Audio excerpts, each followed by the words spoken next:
Bonjour et bienvenue à tous à Radha Kripa Rohan. Aujourd'hui, nous allons lire un verset du Srimad Bhagavatam, le 3e chant, chapitre 2, verset 6. Oh, verset 5 6. Om Namo Bhagavate Vasudevaya. Om Namo Bhagavate Vasudevaya. Om Namo Bhagavate Vasudevaya. Om Namo Bhagavate Vasudevaya. Om Namo Bhagavate Vasudevaya.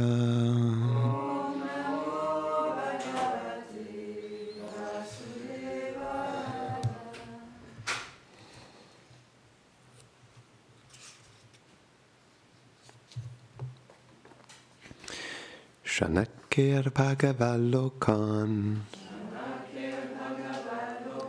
Drirokam Punaragataha Vimritya Nitre Vituram Prityahodhava Utsmayan. Traduction.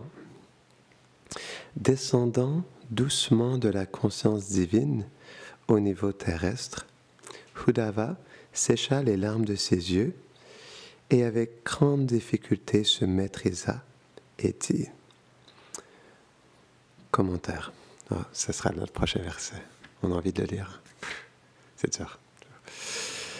Srila Vishwanath Chakravarti Thakur explique qu'attiré par les questions de Vidura, Uddhava, absorbé dans les divertissements éternels de Krishna dans son royaume de Dwarka, à cause de son amour intense pour lui, retourna à une conscience externe. De cette manière, une seconde fois, sa transe fut brisée. En se rappelant avec quel talent Krishna avait accompli ses activités, telles que soulager le fardeau du monde, il devint émerveillé. Un sourire fit irruption sur son visage en se souvenant du conseil apaisant que le Seigneur lui avait donné. « Ô Uddhava, s'il te plaît, va répondre aux questions de Vidura. »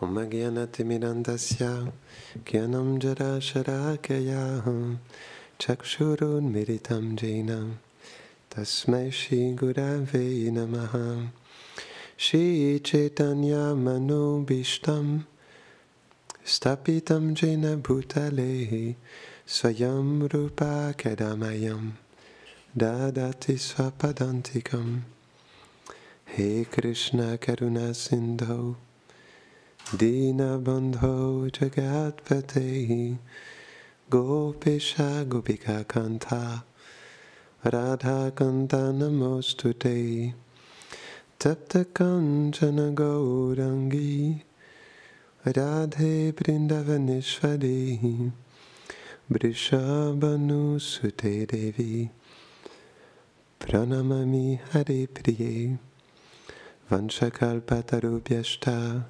Kripa Sindhuvya Vacha Patitanam Bhavanebhyo Vaishnavebhyo Namo Namaha Jaya Shri Krishna Chaitanya Prabhu Nityananda Shri Advaita Gadadhara Shivasari Gaura Bhakta Vrinda Hare Krishna, Krishna Krishna, Hare Hare, Hare Rama, Rama Rama, Hare Hare.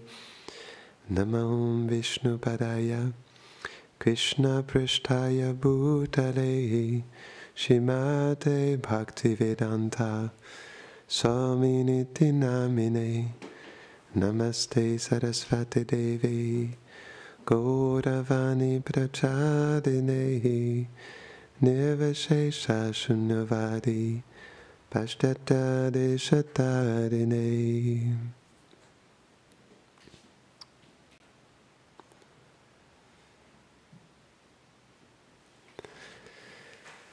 Quand on lit un verset comme ça, on comprend pourquoi Bhaktisiddhanta Saraswati Thakur il a passé 3 mois sur le premier verset du Srimad Bhagavatam, du premier chant.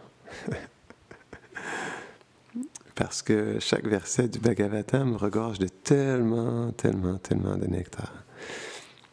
Jiva Goswami il explique en plus que chaque verset est un divertissement. Ça peut être un divertissement, un sentiment particulier, une méditation spéciale. C'est très profond le Srimad Bhagavatam. On remercie Gurudev de l'avoir merveilleusement commenté. Quand je lisais ce verset, je me suis souvenu de Rajacharya, Vishwanath Chakravarti Thakur, le roi des Acharyas. Il décrit dans le Madhurya Kadambini que en fait, dans les premiers niveaux de la dévotion, c'est plus difficile de sortir son mental de l'énergie matérielle que de s'absorber en Krishna. Et quand on passe à Shakti, l'attachement profond pour Krishna, c'est plus difficile de se retirer du souvenir de Krishna que de s'absorber dans l'énergie illusoire. Ça devient l'opposé. Eh bien, c'est ce qui se passe avec Uddhava. Après ça, Uddhava, c'est une personne spéciale. Mais aussi, quand je lisais ce verset, je pensais même aussi à Radha et Krishna. On sait que parfois, Radha, elle est tellement dans une rencontre spéciale avec Krishna dans son cœur qu'elle n'est même pas consciente qu'il est là juste à côté d'elle. Et elle savoure plus de rencontres à l'intérieur d'elle-même que lorsque Krishna elle est à l'extérieur. Et parfois, c'est vice-versa. C'est la puissance du souvenir de Krishna, de la méditation sur Krishna. Ou parfois aussi, on voit avec Dhruva Maharaj, il méditait sur le Seigneur dans son cœur, mais il a senti une présence spéciale. C'était le Seigneur Vishnu qui lui avait donné son audience. Et là, il a ouvert ses yeux, il a vu le Seigneur. En fait, ce qui s'est passé, non. Il avait le Seigneur, il méditait sur le Seigneur Vishnu dans son cœur, et à un moment donné, il ne le voyait plus. Et là, il s'est dit, mais où est-il? Et là, il s'est ouvert les yeux et il a vu qu'il était juste en face de lui. Donc, il y a toutes sortes d'expériences possibles pour les Vaishnavas. Mais Uddhava, il était dans une méditation très profonde sur Krishna à ce moment-là. Qu'est-ce que c'est la méditation d'un Vaishnava, de Krishna? C'est un volcan en éruption. C'est un tsunami. Donc c'est pourquoi c'est très difficile, parce que l'expérience de Krishna, c'est tellement quelque chose de profond et de doux et d'infini qu'on se perd dans le souvenir, dans la méditation sur Radha et Krishna. Ouais, c'est pourquoi on doit comprendre quelles sont les gloires de Krishna. Il y a tellement de gloires juste dans un ongle de pied, pareil au lotus de Krishna. Juste un ongle. Juste un clin d'œil de Krishna. Juste un sourire. C'est vrai. On peut même voir Avraj, parce que chaque qualité de Krishna, elle est limitée. À Vrindavan, il y a toutes sortes de rasas, et il y a toutes sortes de relations avec Radha et Krishna. Donc, il y en a qui méditent sur les clochettes de cheville de Krishna. Il y en a qui méditent sur le son de sa voix, sur le parfum de son corps. Même certains arbres prennent la forme de Krishna. Certaines postures de Krishna ou certains arbres prennent... Quels sont les arbres qui sont dorés? Donc les arbres tamals, c'est les arbres qui prennent souvent les formes de Krishna, mais là, je crois que c'est les arbres champaka. Non, j'essaie de me... Parce qu'il y a d'autres arbres qui sont de couleur dorée, qui prennent aussi des formes de Srimati Radharani. Donc il y a des habitants à Vrindavan qui méditent éternellement sur les clochettes de cheville de Krishna, la douceur de ses pieds, son doux regard. Et ça, pour l'éternité, c'est leur méditation spéciale. Où il y a des... imaginez-vous chaque grain de sable à Vrindavan. Comme sur la Yamuna, c'est comme des diamants même. On peut le voir avec nos propres yeux, c'est vrai. Ça, c'est la miséricorde du Dhamma. Si vous allez sur la berge de la Yamuna et vous prenez des grains de sable de la berge de la Yamuna, c'est comme plein de diamants. C'est plein de petits diamants. Donc, imaginez-vous, lorsque Krishna il va sur les berges de la Yamuna avec les Gopas ou les Gopis, quelle est l'expérience du brin de sable qui reçoit le pied de Krishna sur lui, l'empreinte de Krishna, et qui savoure chaque... C'est pourquoi même juste chaque symbole sur chaque pied de Krishna est tellement merveilleux. Donc, un grain de sable peut méditer sur un symbole en particulier sur le pied de Krishna et avoir une expérience très profonde. C'est ça Krishna. C'est ça l'expérience de Krishna. C'est pourquoi les Brajbasis sont nos héros. Et c'est sûr que parmi tous les Brajbasis, Radharani, elle est notre plus grande héroïne, et Krishna, elle est notre plus grand héros. Mais il y a plein de héros à Vraj. D'où viennent les super-héros, hein, Gauravani? D'où viennent les super-héros? Est-ce que ça vient de Marvel ou de DC Comics? Non, les super-héros, ça vient de Vraj. Ce sont les super-héros originels. Ça doit être nos super-héros. Parce que, c'est ça, ils nous apprennent à aimer Radha et Krishna. Ils nous apprennent à apprécier leurs douces qualités et à s'absorber profondément dans leur divertissement. Donc, Uddhava, c'est une personnalité très importante pour nous, parce que... Pourquoi? Pourquoi Uddhava est une personnalité très importante pour nous? Je pose la question. Parce qu'il a reçu le refuge des Brajbasis. Et il a lui-même été enseigné par les Brajbasis, par les Gopis de Braj. C'est pourquoi Uddhava, il est très important pour nous. Et on sent qu'on va à Uddhava-Kund, c'est un endroit très spécial, Uddhava-Kund. Hein? Où Uddhava, il était présent avec les Gopis, où il a lu les lettres de Krishna. Parce que Krishna, il a écrit différentes lettres aux Gopis aussi. Donc, c'est vrai que ce passage du Bhagavatam, il est très spécial pour nous. Et Uddhava, il a reçu un darshan très spécial. Pas seulement de Braj, des divertissements, mais du cœur des Brajbasis. Ça, c'est le plus beau darshan qu'on peut avoir. Le cœur des Brajbasis. Et le cœur de Radharani. Donc c'est ça, en réalité, la seule et unique raison pourquoi on vit des difficultés dans ce monde et on a des problèmes, c'est parce que on ne veut pas mettre Radha et Krishna au centre de notre vie. On veut se mettre nous au centre. C'est pourquoi on ne peut qu'avoir des problèmes. Radha et Krishna, ils sont le centre de tout. Qu'est-ce qui se passe à Vrindavan? C'est quoi le centre à Vrindavan? C'est Radha et Krishna. Ils sont le centre de toutes les activités à Vrindavan. C'est pourquoi on doit méditer sur les Brajbasis. Ils sont le centre ils sont les cœurs de tous les Brajbasis, ils sont le centre de toutes leurs activités, jour et nuit. Qu'est-ce que font les gopis quand ils barattent le lait? Qu'est-ce que fait Mary Yashoda? Elle chante les gloires de son Dukana. Elle fait un merveilleux kirtan avec ses bracelets. Donc, on doit vraiment... C'est ça, c'est quoi le troisième aspect des 64 principes de la dévotion de Rupa Goswami? Premier, deuxième, troisième, c'est de suivre dans les traces du maître spirituel. Et qu'est-ce que le maître spirituel fait? Il suit dans les traces des Brajbasis. Donc on doit suivre les traces du maître spirituel qui suit dans les traces des Brajbasis. Donc c'est vraiment important. On doit mettre Radha et Krishna au centre de notre vie. Ça commence par le maître spirituel, parce que notre gourou, il est notre connexion avec Radha et Krishna, il est notre pont. Et quand le gourou nous aime, Radha et Krishna nous aime. Quand le gourou nous affectionne, Radha et Krishna nous affectionne. Quand le gourou pense à nous, Radha et Krishna pense à nous. Quand le gourou nous écoute, Radha et Krishna nous écoute. C'est ça. C'est ça un maître spirituel. Il nous donne une connexion avec Radha et Krishna. C'est pas ordinaire.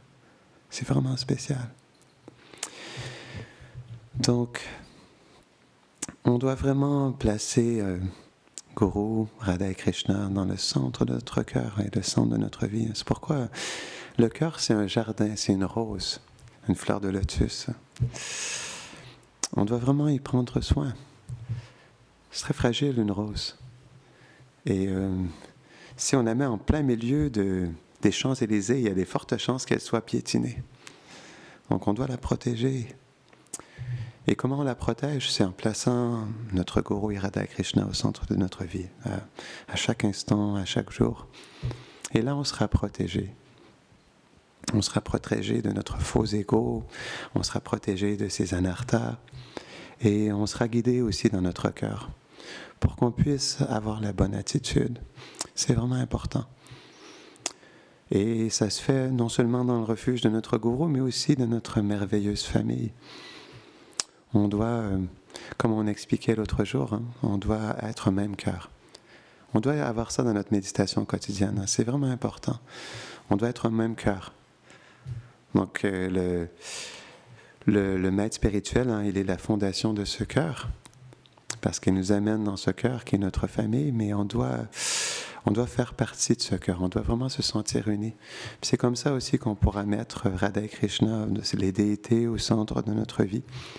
C'est en se disposant pour faire un avec la famille, avec le maître spirituel. Dans le sens où on sent notre cœur uni, on sent nos désirs, nos sentiments, nos pensées. Et à travers ça, il y a une harmonie qui est spéciale. Donc ça, c'est ce que ça veut dire vivre dans un temple. Et chaque journée était vraiment une belle opportunité pour rentrer dans la famille, pour unir nos cœurs. Et on doit se le rappeler les uns les autres, c'est important. On est ici pour ça. C'est pas quelque chose d'ordinaire, et il y a un refuge très spécial ici. Et si on veut vraiment prendre ce refuge au plus profond de notre cœur, on doit se disposer favorablement à l'intérieur. Et pour ça, qu'est-ce que ça veut dire placer Radha et Krishna au centre de notre vie? Notre maître spirituel, c'est que, en fait, il contrôle tout. On doit pas se battre contre notre environnement. On doit pas mettre de résistance. On ne doit pas juger. Même au sein de notre famille, c'est pas quelque chose d'ordinaire. Quand les disciples qui sont unis avec le maître spirituel, c'est quelque chose qui est très sacré, qui est très spécial. Et c'est pourquoi, peu importe, bien sûr, on a un corps matériel, il y a des conditionnements qui sont là, il y a des natures différentes, et parfois on réagit de certaines manières, mais tout ça, ce sont des choses externes. C'est juste des choses externes. On ne doit pas se laisser blesser par ça, on ne doit pas se laisser contaminer par ça, parce que ça brise notre entrée dans la famille, ça brise notre connexion, et ça, on ne peut pas briser ça. C'est pas possible. C'est la chose la plus sacrée pour nous, la plus précieuse, la plus merveilleuse. Donc, on ne peut pas se permettre de se déconnecter de ça, c'est pas possible. Donc on doit vraiment faire attention. Et c'est pourquoi on doit être humble, on doit être tolérant dans le respect de notre famille, de notre maître spirituel, de nos frères et sœurs, dans le respect, dans l'amour, dans le profond amour et le profond respect de nos frères et sœurs et notre maître spirituel. C'est comme ça qu'on va grandir ensemble. On ne doit pas se voir tout seul. Bien sûr, on est des individus à part entière, mais on fait un même cœur et on doit vraiment sentir cette connexion tous ensemble.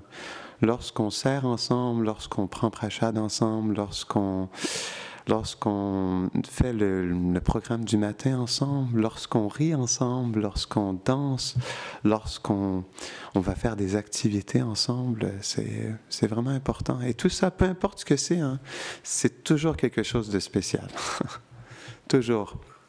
Même quand on règle des problèmes aussi, on règle des problèmes en famille. On vit les problèmes en famille. C'est vrai. Donc, et on n'est jamais seul dans ça. On n'est jamais seul. Si on se sent seul, c'est parce qu'on perd notre connexion avec notre famille. On n'est jamais seul à aucun moment. Comment est-ce qu'on peut être seul quand on vit dans une si belle famille? On n'est jamais seul. Si on se sent seul, c'est parce que dans notre cœur, on ne s'est pas bien connecté, on ne s'est pas bien disposé. On n'est jamais seul. Et c'est pourquoi on doit tous vraiment profondément apprécier nos frères et sœurs du plus profond de notre cœur. Parce que c'est pourquoi le maître spirituel, il est ici. Parce que c'est ce qu'il a dans son cœur. C'est ce qu'il ressent dans son cœur. Si on veut vibrer en connexion avec notre maître spirituel, on doit ressentir ça dans notre cœur aussi. C'est vraiment important. Donc, on n'est pas fait juste... C'est pourquoi on est... c'est vraiment spécial. On ne sait pas que... OK, chacun a son chemin spirituel, a son avancement. Non, on le vit en famille. Et peu importe nos vies passées, on le vit ensemble, on doit grandir ensemble. On doit prendre la maturité ensemble. On doit être forts les uns des autres ensemble. Et on doit vraiment s'entraider sur ce chemin vers l'amour. Et on doit être ensemble vraiment unis dans ce même chemin. On le marche ensemble. Hein? Même si on a tous nos personnalités, parfois nos difficultés, nos résistances, on marche tous ensemble sur le même chemin. On prend le même bateau. On est tous ensemble hein, dans ça. C'est une réalité. On doit toujours se souvenir de ça. On doit être fort de ça. Et on doit être aimant de ça. On doit être tolérant et humble de ça, respectueux de ça. C'est vraiment, vraiment, vraiment, vraiment, vraiment important. Et là, on sentira un soutien spécial et une affection spéciale pour tous les membres ici de la famille. Et ça nous donnera une profonde inspiration dans le cœur, appréciation, gratitude, amour. Comment est-ce qu'on ne peut pas avoir ces sentiments dans le cœur quand on se sent tellement fortuné d'être les uns avec les autres ici? De pouvoir adorer cette, page 7, mais notre merveilleuse famille qui est présente en ce moment. Donc, c'est ça, on doit vraiment le vivre ensemble. Et... parfois, c'est sûr, il y a des moments qui sont plus difficiles. On est testé, on est beaucoup testé, hein, dans le fait de vivre dans une famille, comme on dit au Québec, tricoté serré. C'est pas toujours facile. Il y a des tests, il y a des choses qu'on doit dépasser. Mais on doit le faire, pas juste pour soi, mais pour la famille aussi. Ça, c'est important. Donc, et c'est pourquoi, justement, ces difficultés, ces tests, ces choses qu'on doit dépasser, elles deviennent douces. Elles deviennent merveilleuses. Parce qu'on n'est jamais seul dans ça. Il y a nos frères et sœurs, il y a le maître spirituel, il y a Radha et Krishna, il y a toute la famille. Donc, on n'est jamais seul. Et comment on peut justement lâcher prise sur nos difficultés ou nos résistances, c'est en comprenant qu'en réalité, tout est fait pour qu'ensemble on puisse approfondir notre vie dans cette famille. Tout est fait pour ça. Absolument tout ce qu'on vit. Et ça, on ne doit jamais l'oublier. Jamais. Tout ce qu'on vit est fait pour qu'on devienne des purs dévots du Seigneur. Pour qu'on puisse développer le pur amour pour Radha et Krishna, la pure dévotion. Tout est fait pour ça. Donc pourquoi on devrait résister à l'amour? Pourquoi on résisterait à l'amour? Parce que c'est ça l'amour. Donc il faut y aller les bras ouverts, on accueille ensemble. Bien sûr, c'est pas facile, on est dans le monde matériel. Après ça, c'est une bulle ici, hein, c'est sûr. C'est une ambassade du monde transcendantal, c'est autre chose, OK. Mais quand même, on reste dans la sphère avec... il y a ce corps qui a des difficultés, bien sûr, c'est là, mais on doit pas se laisser abattre par ça. C'est important. Au contraire, non, on doit devenir de plus en plus fort de tout ça. Chaque chose qu'on vit, que ce soit positif ou négatif, c'est pas grave. On est toujours en famille. On ne perd pas notre famille. On perd pas. Les déités ne vont pas partir. Le maître spirituel ne va pas partir. Ils sont toujours là. Même si, quand le maître spirituel quitte, c'est un moment très difficile pour les disciples, mais il est toujours là aussi. On ne perd pas, il est toujours là. Ah, bien sûr, ça sera la rencontre dans la séparation, bien sûr, mais... Donc, c'est pourquoi, peu importe ce qui arrive, peu importe ce qui se passe, on a toujours un refuge tellement, tellement spécial. Et c'est pourquoi, à chaque difficulté, on devrait se sentir de plus en plus fortuné d'être dans la famille, d'avoir le refuge de notre famille. et de pouvoir continuer à vivre ensemble. C'est tellement spécial. On n'est pas beaucoup. Hein. Je peux presque vous compter sur tous les doigts de ma main. On n'est pas beaucoup, mais on est ensemble. Et ça, c'est précieux. Et pour nous, c'est la chose la plus merveilleuse au monde. Et c'est pourquoi, ensemble, on devrait être prêt à tout affronter, à tout accepter, à tout dépasser. Est-ce que vous êtes d'accord? C'est pas grave. De toute façon, on le fait pourquoi? On le fait pour rejoindre cette merveilleuse éternité qui est Brindavan. Et ça, c'est la chose la plus précieuse au monde. On devrait être prêt à tout sacrifier, tout accepter, tout affronter, tout dépasser, tout aimer, tout tolérer pour ça. Ça doit être notre cœur, ça doit être notre inspiration, notre motivation. Et par ça, on sera guidé, on sera bercé, on doit se laisser porter. Krishna est présent, Radharani est présente. Donc si Radha et Krishna sont présents, où est la difficulté? C'est pourquoi Prabhupada disait ça. Pourquoi Prabhupada disait « What is the difficulty » Prabhupada pouvait dire ça. « What is the difficulty » Pourquoi? Où est la difficulté? Il n'y a pas de difficulté parce qu'on est avec Radha et Krishna. Il n'y a pas de difficulté.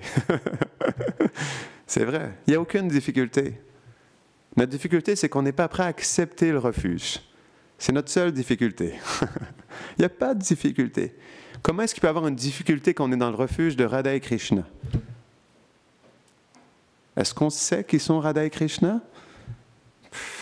Hey Baba, il n'y a pas de difficulté. On est notre propre difficulté. Ça vient juste de nous.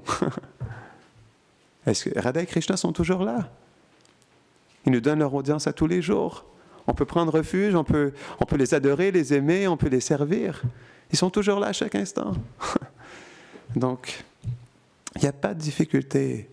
On doit vraiment comprendre que le seul barrage, c'est nous qui le mettons. C'est juste nous, hein. Il n'y a pas autre chose que nous dans ça. Là. Parce que tout est là, tout est là. Donc, quand Radha et Krishna sont là, tout est là. Ils sont la source de tout. Donc, on manque de rien.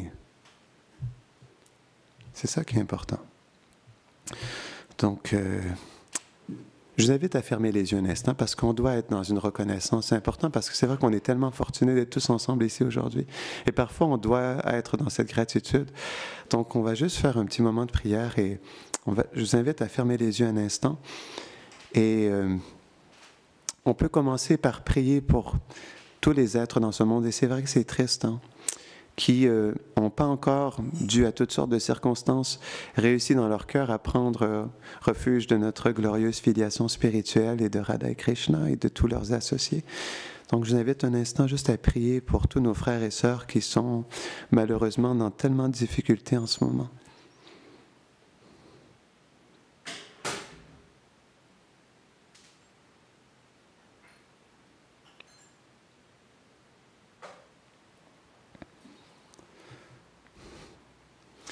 Et un dernier petit instant aussi, je vous invite vraiment à méditer sur notre douce famille qui est présente ici et dans notre cœur à ressentir une profonde gratitude et appréciation de notre famille, de notre maître spirituel et de nos frères et sœurs et de profondément chérir ça dans notre cœur.